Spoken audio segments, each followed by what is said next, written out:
नमस्कार दोस्तों, आप लोगों का मेरे चैनल पे स्वागत है। तो आज मैं, जैसा कि आप लोग जानते हैं, मेरा नाम अर्पित कुमार इलाहाबादिया है। तो अब हम लोग दर्शन शास्त्र की जो फिलॉसफी एक सब्जेक्ट है, इसकी आज हम लोग शुरुआत करेंगे। तो मैं आपको अपने इस चैनल पे फिलॉसफी से रिलेटेड भी चीज़ें बताऊंगा और आशा करता हूं कि आप लोगों को पसंद आएंगी। तो जो लोग चैनल पे नए हैं वो चैनल को लाइक सब्सक्राइब कर लें। तो चैनल में हम बहुत गहराई में चीज़ों को धीरे धीरे समझेंगे। फिलॉसफी क्या है, फिलॉसफी क्यों ज़रूरी है जीवन में, इसकी इम्पोर्टेंस क्यों है, फिलॉसफी का मतलब क्या है, उन सारी चीज़ों पे। और हम इसमें जितनी ज़्यादा से ज़्यादा डीप में चीज़ें होंगी, मैं धीरे धीरे सारी चीज़ों की बात करूँगा, क्योंकि फिलॉसफी बहुत बड़ा सब्जेक्ट है अपने आप में। क्योंकि ये जीवन का दर्शन है। अगर आप परेशान हैं, आप दुखी हैं, आप पीड़ित हैं, तो क्यों पीड़ित है उसका ये एक प्रकार से जो आपके अंदर इच्छाएं हैं, जो डिजायर हैं, जो आप अनुभव करते हैं, उन्हीं को वो किस प्रकार से उनको समझा जाए, जाना जाए, जीवन का जो मूल सार क्या है उसी से संबंधित है। तो फिलॉसफी एक प्रकार की तलाश है जिसके कुछ हमारे सवाल हैं जिसको हम ढूंढना चाहते हैं इसी संसार में, या कि रियलिटी क्या है, लॉजिक क्या है, रीजन क्या है। तो बस फिलॉसफी इसी प्रकार के, ये फिलॉसफी ये नहीं बताती कि ये क्या है, ये बताती व्हाई, ऐसा क्यों है। तो वो क्यों का जो जवाब है उसी को हम समझ सकते हैं कि इसी को ज्ञान का दर्शन भी कहते हैं। ज्ञान का दर्शन, प्रेम का दर्शन, प्रेम का मटेरियल प्रेम भी हो सकता है, नॉन मटेरियल भी प्रेम हो सकता है, कोई सौंदर्य या एस्थेटिक ब्यूटी से रिलेटेड हो सकता है, लॉजिक से आपको प्रेम हो सकता है, रीजन से आपको प्रेम हो सकता है। तो ये जो फिलॉसफी है ये बेसिकली फिलो प्लस सोफिया से मिलकर बना है कि प्रेम और ज्ञान का ये सागर है। इसका मतलब है कि ज्ञान को समझना, ज्ञान क्या, कौन सा ज्ञान कहाँ से मिलेगा, नॉलेज जिसकी हम इपिस्टिमोलॉजी की बात करते हैं, मेटाफिजिक्स की रियलिटी क्या है, क्या जो हम देख रहे हैं यही रियल है, या जो हम चीज़ों को अनुभव कर पा रहे हैं, जैसा हमको दुनिया दिख रही है वैसी है, या कुछ और है। तो इसी चीज़ों की जानकारी जो है वो फिलॉसफी देती है। आशा करता हूँ कि आप लोगों को ये पसंद आया होगा। जैसे ये बताती है कि जो इंसान सच है, न्याय और जीवन का असली समझ चाहता है, तो वही ज्ञान है, वही फिलॉसफर है। दर्शन का मतलब ही है किसी चीज़ को देखना, पर ये जो आँखों से नहीं, बुद्धि और आपके विवेक में जो आप अनुभव करते हैं, कि फिलॉसफी का रियल मकसद है कि तुम्हारा अस्तित्व को समझाना, कि तुम कौन हो, दुनिया का असली रूप समझाना, कि ये सब क्या है, सही और गलत का पता लगाना, कि मैं क्या करूं, मैं किस लिए पैदा हुआ हूँ, जीवन का अर्थ समझना, कि ये जो जीवन मिला है मैं क्यों हूँ, क्या तुम ही हो, या जो तुम बोल रहे हो वही हो, या फिर तुम्हारी ये कहानी है, या मैं को तुम अपना शरीर मान के बैठे हो, या मैं को एटम मान के बैठे हो, या मैं को ये जो तुम्हारा अब सांस चल रही है उससे बोल रहे हो ये मैं है। तो ये मैं क्या है, ये जिस आइडेंटिटी को तुम, तो ये जो आपको परप्लेक्स कर रही है, परेशान कर रही है, गहरे उतार रही है, तालाब में जो आप गोते लगाने का काम कर रहे हैं, बस यही फिलॉसफी है। अब अगर अब इसको हम देखें तो अब जैसे गांव की अगर भाषा में समझा जाए तो किसान कहता है कि मैं फसल लगाता हूँ, तो फिर पता चलता है कि कभी पानी मिलता है, कभी नहीं मिलता है, पर जो मैं फिर क्यों करता हूँ ये सब चीज़ें, अगर मुझे पानी नहीं मिल रहा फिर भी मैं क्यों कर रहा हूँ। तो ये इस वजह से ये आपके एग्जिस्टेंस पे सवाल करती कि आप हैं इस धरती पे, ये जीवन के मकसद पे सवाल करती कि आपकी ज़िंदगी, आप पैदा हुए तो ये आपका एग्जिस्टेंस है कि वो आपको करना पड़ेगा। तो जीवन के मकसद क्या है, आपके उद्देश्य क्या है, फिलॉसफी वहीं से शुरू होती है। ये एक प्रकार की पूरी मैकेनिक, पूरी, हम कह सकते हैं कि एक ऐसी चीज़ें हैं जिसमें आप गहरे उतरते हैं समुंदर में से, जैसे बूंद से नहीं पता चलता है। तो ये जो समुंदर की गहराई है उसको जानने का प्रयास है, जिसमें जो आपकी सोच, दुनिया की सोच को सोचने का जो ये नज़रिया है, या उसमें क्या सच्चाई है, क्या रियलिटी है, यही सब चीज़ें हैं। कि जैसे तुम कह दो कि तुम रोटी खा रहे हो, तो जब फिलासफर है वो पूछेगा पर ये रोटी जो तुम खा रहे हो, क्या तुम रोटी खा रहे हो तो ये भूख तुम्हें खिला रही है, मतलब कि इसका ये कहने का मतलब है कि ये जो रोटी खा रहे हो तुम ही खा रहे हो, या भूख तुमसे करा रही। तो रियलिटी क्या है, रियल क्या है, इसका असली स्वरूप क्या है। तो वही जो चीज़ें हैं वही हमारे अंदर जानने की जो जिज्ञासा है, जो समझने की जो चाहत है, जो ज्ञान का एक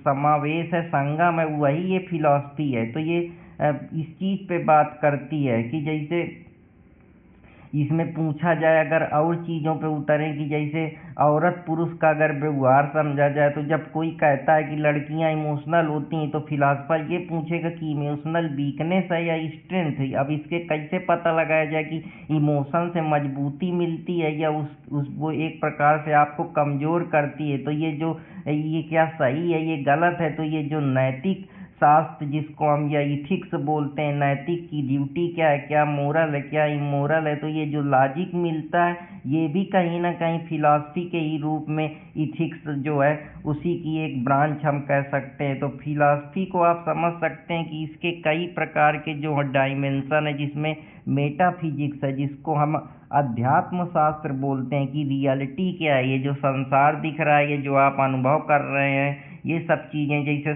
सपना आपने देखा और फिर आप जगे तो आपको पता लगा कि वो तो असली नहीं था।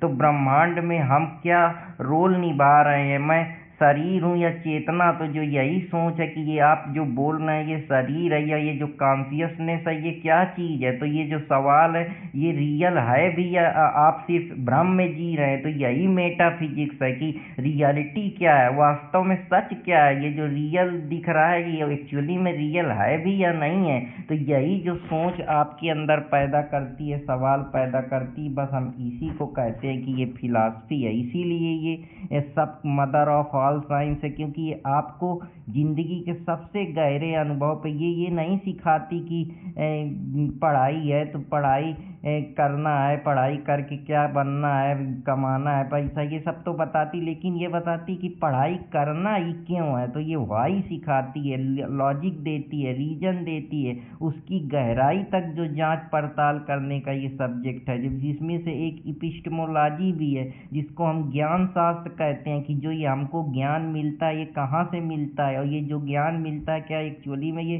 सही ज्ञान है जो हम आँखों से कोई सच देखते हैं, मन में महसूस करते हैं, क्या यही ज्ञान है। जैसे इंडियन कॉन्स्टेंट में प्रत्यक्ष जो चीज़ें हमको दिख रही हैं, प्रत्यक्ष में जैसे कोई भी चीज़ आपकी आंखों के सामने आई जिसमें आप अनुमान लगाते हैं, कुछ इंटरफेरेंस करते हैं और शब्द जो कहीं पे कुछ चीज़ लिखी होती है, तो ये जो है ये एक प्रकार के प्रमाण होते हैं जिससे आप उस चीज़ को महसूस करते हैं, उस ज्ञान को जानने का प्रयास करते हैं। तो यही जो है ज्ञान कैसे मिला, कहाँ से आया, प्रत्यक्ष रूप में, अनुमान के रूप में, इन्फ्रेंस के रूप में, तो ये कुछ तरीके हैं जिसके जरिए आप ज्ञान अर्जित करते हैं। तो ये फिलॉसफी की ही शाखाएं हैं, फिलॉसफी के बारे में ही बताती हैं। तीसरी जो है नीति शास्त्र है जिसको हम इथिक्स बोलते हैं कि क्या इस संसार में जो पाप करना, चोरी करना, क्या ये सही गलत, कौन चीज़ क्या सही है, कौन चीज़ गलत है, या सिर्फ सही गलत आपकी सोच है, या ये मीनिंग के कंटेक्स्ट पे डिपेंड करता है। ये सारी चीज़ें जैसे जेएल मैकेंजी की इरर थ्योरी है, वो कहता है सही गलत कुछ नहीं होता, वो शब्द के कंटेक्स्ट पे डिपेंड करता है, आपकी सोच पे डिपेंड करता है। तो सही और गलत का स्केल क्या है, ये कि चोरी करके भूख मिटाना क्या गलत है या नहीं है। तो अब चोरी करके भूख मिटाना, तो अब आप मरे जा रहे हैं, आपको भूख लग रही, तो स्वाभाविक सी बात है चोरी करके भी अगर आप खा ले रहे हैं तो क्या ये सही है। यही नीति शास्त्र है कि क्या मोरल है और क्या सामाजिक, जो दोनों वैल्यू के बीच में कॉन्फ्लिक्ट क्रिएट हो रहा है, ये जो एक प्रकार से इनका ये टुटका है, इसको किस प्रकार से समझा जाए। तो क्या ये सही है या गलत है, जो ये आप है कि आप मोरालिटी का एक तरफ पार्ट कर, एक तरफ वैल्यू को ध्यान दें कि मोरल को ध्यान दें। तो ये जो द्वंद्व है इसी को हम नीति बोलते हैं कि ये हमने नीति बनाई, ये कस्टम के हिसाब से भी हो सकती है, आपके वैल्यू पे भी हो सकती है,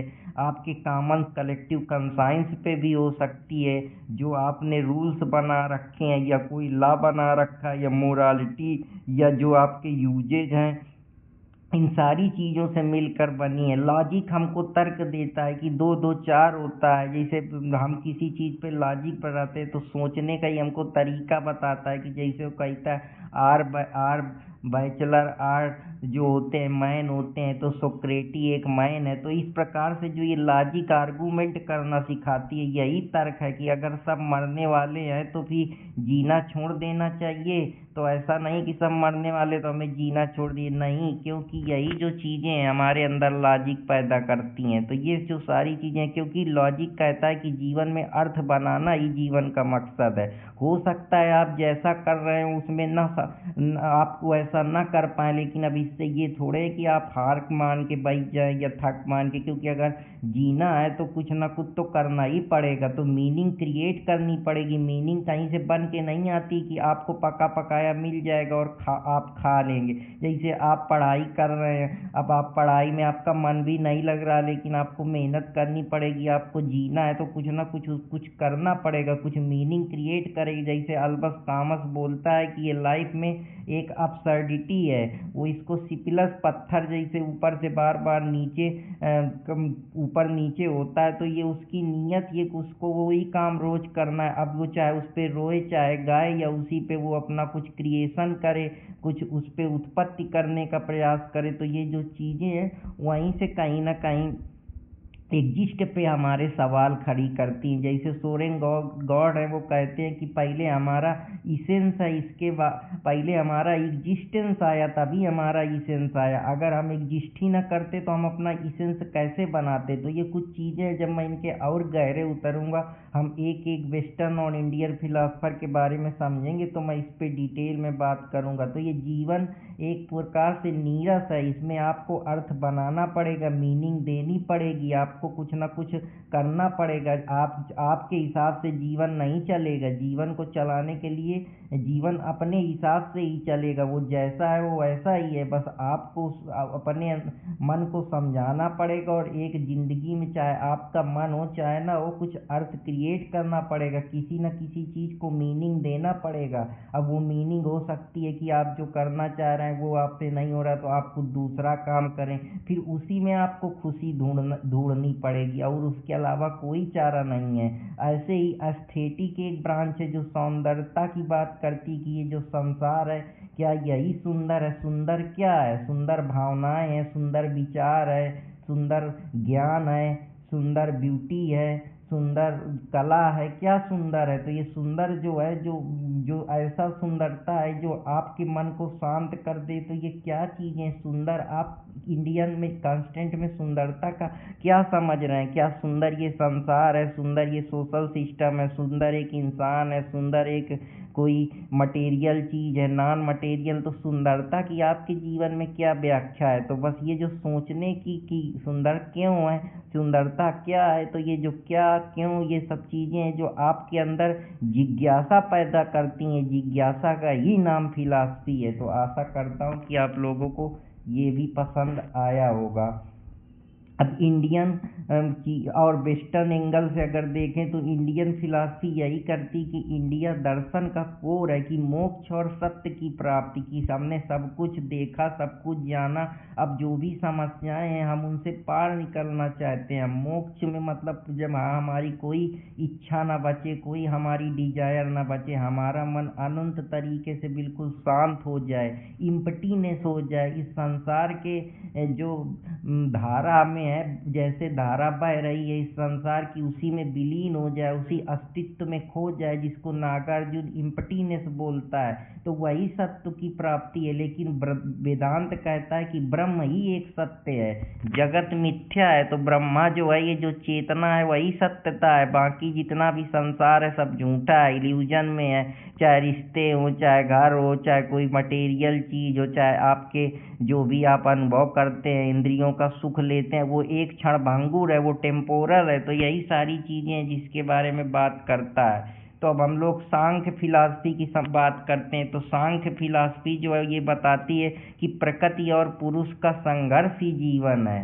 तो जो प्रकृति है, जो ये नेचर है, और ये जो पुरुष है, इनके बीच में जो स्ट्रगल है वही जीवन का आधार है। लेकिन योग कहता है नहीं, शरीर और मन का संयम जरूरी है। तो ये कुछ चीज़ें हैं जिनके बारे में फिलॉसफी बात करती है कि अगर जो आपकी बॉडी है और वो मन है उनमें बैलेंस बनाना बहुत ज़रूरी है। अगर आपका मन अलग चल रहा है, बॉडी आपकी अलग कोऑर्डिनेशन नहीं मेंटेन कर पा रही, तो आप कभी ट्रू गहराई को, ट्रू रियलिटी को नहीं जान पाएंगे। जबकि न्याय कहता है कि तर्क और प्रमाण से ही सच्चाई तक पहुंचा जा सकता है। जब आप लॉजिक लगाएंगे, इन्फरेंसेस ड्रॉ करेंगे, अनुमान और प्रमाण का यूज करेंगे, तभी आप न्याय तक पहुंच पाएंगे, जस्टिस तक पहुंच पाएंगे। लेकिन बुद्ध दर्शन करता है कि अगर इन संसार से निकटना है तो जो आपको परेशान कर रहा है, जो आपको दुख दे रहा है, जिससे आपको सफरिंग हो रही, चाहे वो आपकी डिजायर हो, चाहे कोई कामना हो, चाहे आपकी कोई चाह हो, तो अगर उन चाहों को आप त्याग देंगे तभी जो दुख है उससे मुक्ति मिलेगी। तभी आपको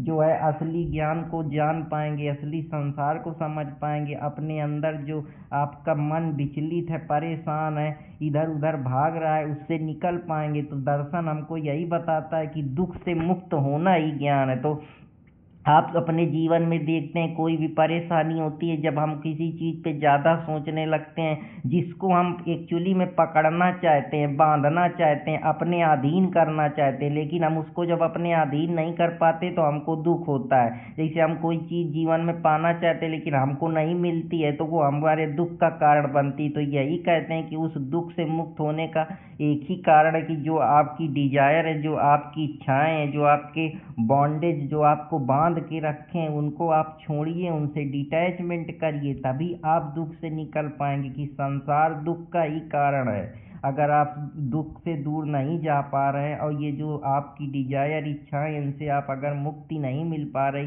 तो आप कभी भी मुक्त नहीं हो पाएंगे। जबकि जैन दर्शन अनेकवाद की बात करता है कि सच्चाई का कोई एक रूप नहीं है, अनेक प्रकार के रूप है। जैसे वो एक हाथी होता है, तो एक जो हाथी का पैर, उसको कोई दूसरी रियलिटी समझ में आती है, दूसरी पूंछ देखता है तो उसको सांप की रियलिटी समझ में आती है, तीसरा सूंड देखता है तो उसको कोई रियलिटी समझ में आती है। बाद में पता चलता है कि सबके अलग अलग तरीके से उन्होंने अपनी सच्चाई को बयान करा। तो यही अनेकवाद की फिलॉसफी है। तो जब मैं इनके बारे में डिटेल में बात करूंगा तो मैं और गहराई पे उतरूंगा। आशा करता हूं कि आप लोगों को अभी ये बेसिक चीज़ें हैं जिन पे हम बात कर रहे हैं। सुक्रेटी कुछ वेस्टर्न फिलासफर हैं जिन्होंने अपने अपने तरीके से जो चीज़ों को समझने का प्रयास करा, या फिलासफी को एक नई राह दी, नई डिफिनीशन दी, नई सोच दी, नया आयाम दिया, नई जो है एक स्ट्रक्चर उसको प्रोवाइड करा। तो यही है, सुक्रेटी कहते हैं कि नो थाई सेल्फ, कि अपने आप को समझो। जब तुम अपने आप को जान जाओगे कि मैं कौन हूँ, मेरे अंदर की इच्छाएं क्या हैं, जो मैं अच्छा बुरा सोच रहा हूँ वो कहाँ से आ रही हैं, तो जब तुम अपने सेल्फ की साइकोलॉजी या सेल्फ की फिलॉसफी को समझना शुरू कर दोगे, तभी बाहर परिवर्तन होगा। क्योंकि आप परेशान अपने अंदर के थॉट्स से, अपने विचार से, अगर आप अपने विचार, अपने थॉट्स को बैलेंस कर लेंगे और जैसा चीज़ें चल रही हैं उसी धारा में, उसी के प्रवाह में, फ्लो में बहने लगेंगे, तो आपको बहुत आसानी होगी। नहीं तो आप हमेशा दुख में से ही पीड़ित रहेंगे, परेशान रहेंगे। जैसा प्लेटो कहता है कि वर्ड ऑफ आइडिया का खेल है, कि असली दुनिया नज़र नहीं आती है। जैसे हमको ऊपरी ऊपरी देख के लगता है कि सबके जीवन में बड़ा मस्त चल रहा है, सब अच्छे हैं, लेकिन एक्चुअली में रियलिटी कुछ और ही है। जैसे सब कोई फेसबुक, व्हाट्सएप में डीपी लगाता है, बड़ी बड़ी गाड़ियों में चलता है, तो हमको लगता है इनकी ज़िंदगी बड़ी स्मूथ है, लेकिन अंदर से वही जाने, रब जाने कि उनके जीवन में क्या चलता है। तो कोई कभी पूर्ण नहीं होता है। असली जो दुनिया की रियलिटी है वो किसी को नहीं, हम सब लोग भ्रम में जीते हैं। जब वहाँ जाते हैं तब हमें उसकी असलियत का एहसास लगता है। एक जो एग्जाम निकाल लेते हैं तो लगता है वही दुनिया की बड़ी रियलिटी है, जब वहाँ जाते हैं तो पता लगता है यहाँ भी दर्द है। या कोई काम करते हैं तो पहले लगता है कि यार दूसरा जब वो काम करता है तो हमको लगता है यार इसके जीवन में बड़ा अच्छा है, चलो हम भी यही काम करते हैं। जब उसमें नीरसपन आता है, नहीं उसमें रस आता है, तो लगता है कि ये भी काम बेकार है। तो बस ऐसे ही हम इल्यूजन में ज़िंदगी भर जीते रहते हैं और हमको लगता है कि हमारे अलावा यहाँ कोई दूसरा ज्ञानी है ही नहीं है। तो बस यही समस्याएं हैं जो कहीं ना कहीं आपके दर्द का कारण है, आपको परेशानियां दे रही। तो किसी चीज़ को अगर आप ज़्यादा पकड़ेंगे तो आपको दर्द देगी। आप उसको फ्लो में छोड़ दीजिए, उसको अपने हिसाब से बहने दीजिए, आपकी आधे से ज़्यादा चीज़ें आसान हो जाएंगी। पैसा नहीं है तो हम उसको पकड़ने का प्रयास करते हैं, इसीलिए वो नहीं आता है। हमारी फैमिली नहीं है तो हम उसको ज़्यादा पकड़ते हैं तो उससे दर्द हमको होता है, हम जो हमारे अंदर मोह बंधन पैदा करती है। तो ये भी सारी चीज़ें हैं जो कहीं ना कहीं फिलॉसफी से ही इंटरलिंकेज हैं या जुड़ी हुई हैं। जैसे लॉजिक और रीजन ही ज्ञान का आधार है। जैसे जो डिकार्ट है वो कहता है कगिटो अर्गिको सूम, कि वही है, मैं सोच पा रहा हूँ इसीलिए मैं हूँ। अगर मैं सोच ही ना पा रहा होता तो मेरा एग्जिस्टेंस कोई ना होता। तो ये जो एग्जिस्टेंस है, अस्तित्ववाद की जो ये फिलॉसफी है, ये इसी के बारे में बात करती है कि हमारा एग्जिस्टेंस है, इसका मतलब हम एग्जिस्ट करते हैं। जैसे ये संसार में मैं सोच पा रहा हूँ, देख पा रहा हूँ, अपने हिसाब से समझ पा रहा हूँ। अब यही चीज़ है जो मेरे अंदर रीजन की, जो मैं उस पर आर्गूमेंट कर रहा हूँ, उससे फिर मैं एक जो है आर्गूमेंट बनाने के पास जजमेंट कंक्लूजन तक पहुँच पा रहा हूँ लॉजिक लगा के या इन्फ्रेंसेस का यूज करके। तो वही मेरे रीजन का आधार है, जिसको कांट कहता है या ह्यूम जो है उसको बताता है। जैसे ये सारी चीज़ें हैं जो कहीं ना कहीं इंटरलिंकेज है। जैसे डिकार्ड कहता है कि I think therefore I am, कि सोचना ही मेरे अस्तित्व का प्रमाण है। अगर मैं सोच ही ना पाता तो मैं कैसे कहता। अब जो लोग कहते हैं कि सबसे जो खतरनाक फिलासफर नेस्जे आया, उसने कहा कि गॉड मर चुका है। ये जो इतने चर्च वाले थे ये कहते थे नहीं भगवान है, हमारे कंट्रोल में कुछ नहीं है, जो भी करता है भगवान करता है, रीजन से कुछ नहीं चलता। अब उसने कह दिया भगवान मर गया। अब इंसान को अपना मूल्य खुद बनाना पड़ेगा। तभी से जो ये एग्जिस्टेंस की फिलॉसफी आई कि पहले एग्जिस्टेंस है, इसके बाद हमारा जो है वो इसेंस है, या जो हम खुद की मीनिंग क्रिएट करते हैं। जैसे अल्बर्ट जो कॉमस का व्यू है कि लाइफ एब्सर्ड है, वो कह दिया कि अब गॉड है ही नहीं, जिसको जो दिखे ये दुनिया बस फोर्स की आंधी से चल रही, किसी को नहीं पता ये क्या हो रहा है। अब मान लो यहाँ गॉड है ही नहीं, अब क्या करेंगे। अभी तक तो गॉड था कि ये काम ना करो, ये अच्छा है, ये बुरा है। अब ना कोई चर्च है, ना कोई पादरी है, ना कुछ है, ना कुछ है। अब मान लो आप ऐसी जगह है, अब मान लीजिए आप समुद्र में अब आपको जाना है उस पार, तो अब क्या करेंगे। या तो समुद्र में जाने के लिए दो ही चारा हैं, या तो समुद्र में आपको उसके लिए तैरना सीखना पड़ेगा, या कोई अर्थ मीनिंग क्रिएट करनी पड़ेगी वहाँ तक पहुँचने के लिए। तो वो मीनिंग कैसे क्रिएट करेंगे। तो ऐसे ही है कि ज़िंदगी में कभी कभी जो चीज़ें होती हैं वो आपके हित में नहीं होती हैं, लेकिन आपको उसको बाई हुक बाई क्रुक उसको पहचानना पड़ता है, उस पर काम करना पड़ता है, चाहे आपका मन हो चाहे ना मन हो। अगर आप अनएम्प्लॉयमेंट हैं तो आपको रोजगार ढूंढना पड़ेगा, क्योंकि उसके अलावा कोई चारा नहीं है। और वो चाहे आपको अच्छा लगे चाहे बुरा लगे, लेकिन वो मीनिंग आपको बनानी पड़ेगी। तो वो मूल्य खुद आप बनाएंगे, कोई दूसरा नहीं करेगा कि दूसरों के कि ये फलाने हमारे चाचा विधायक हैं वो आके मदद कर देंगे। तो आप अपना अस्तित्व खुद बनाइए, ये फिलॉसफी कहती है। फिलॉसफी का जो आज के ज़माने में चाहे वो डिसीजन मेकिंग में हो या मोरल या प्रैक्टिकल सोच जो है, वो आपके जीवन में ये जो बदलाव लाती है, यही फिलॉसफी है।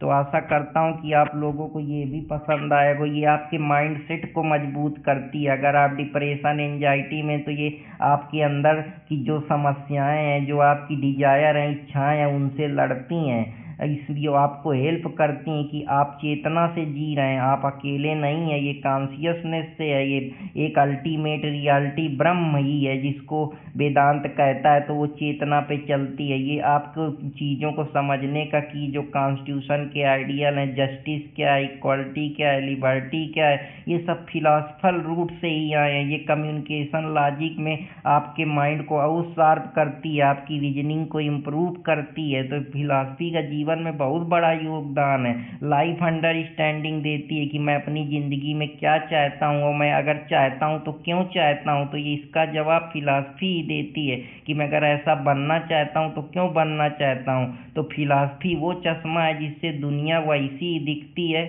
जो पहले अंधेरा लगता था, अब उसमें कुछ कुछ रोशनी जगने लगी है, कुछ कुछ प्रकाश आने लगा है। कि अब गांव का भी बुढ़ा कहने लगे, बेटा पानी ऊपर से साफ दिखता है पर नीचे के कंकड़ तभी दिखते हैं जब तू घुटनों तक उतरेगा। तो जब तू गहराई तक उतरेगा तभी दुनिया की रियलिटी जान पाएगा। जो ऐसा चल रहा है लॉजिक से, विवेक से, रीजन से, थिंकिंग से, यही फिलॉसफी बताती। तो फिलॉसफी वही काम करती है कि आपके अंदर परिवार परिवर्तन लाती है सोच पे। तो अंतिम विचार फिलॉसफी का यही है कि पढ़ने का मतलब है कि ये फिलॉसफी तुम्हारे अस्तित्व को जगाती है, तुमको जगाती है, तुम्हारे अंदर सोच पैदा करती है, जो अंदर तुम फिर इस पे उतरोगे, इसमें जो चीज़ें हैं उनको जानने का प्रयास करोगे और अपनी ज़िंदगी को, जो ये समस्याएं हैं, प्रॉब्लम है, टेंशन है, या जो ज़िंदगी जैसी दिखती है वैसी है नहीं, उसको दुनिया को जल्दी से समझने का जितना, और आपके अंदर जो थॉट थिंकिंग परिवर्तन गहराई पैदा करती है। इसीलिए फिलॉसफी का जीवन में बहुत बड़ा महत्व है। तो फिर मिलूंगा कोई नए टॉपिक के साथ, तब तक हंसते रहें, मुस्कुराते रहें और चैनल को लाइक सब्सक्राइब करते रहें। अपने दोस्त अर्पित कुमार इलाहाबादिया के साथ जुड़े रहें। तो ये आज मैं आप लोगों को फिलॉसफी का एक बेसिक आउटलुक दिया हूँ। अब अगले वाले टॉपिक में मैं आप लोगों को ब्रांचेज के बारे में पढ़ेंगे। फिर धीरे धीरे हम सारी जितनी चीज़ें हैं उनको एक एक करके समझने का प्रयास करेंगे और इसको प्रैक्टिकल ज़िंदगी में भी उतारेंगे कि हेल्थ में, एजुकेशन में, आपके सोचने समझने के नज़रिया, outlook, family, internal word, external word में किस तरीके से हेल्पदार है, मददगार है। तो फिर मिलूंगा, तब तक हंसते रहें, मुस्कुराते रहें और जो जो चैनल में नए हैं वो चैनल को लाइक सब्सक्राइब करते रहें और अपने दोस्त अर्पित कुमार इलाहाबादिया के साथ जुड़े रहें। जय हिंद दोस्तों, जय भारत।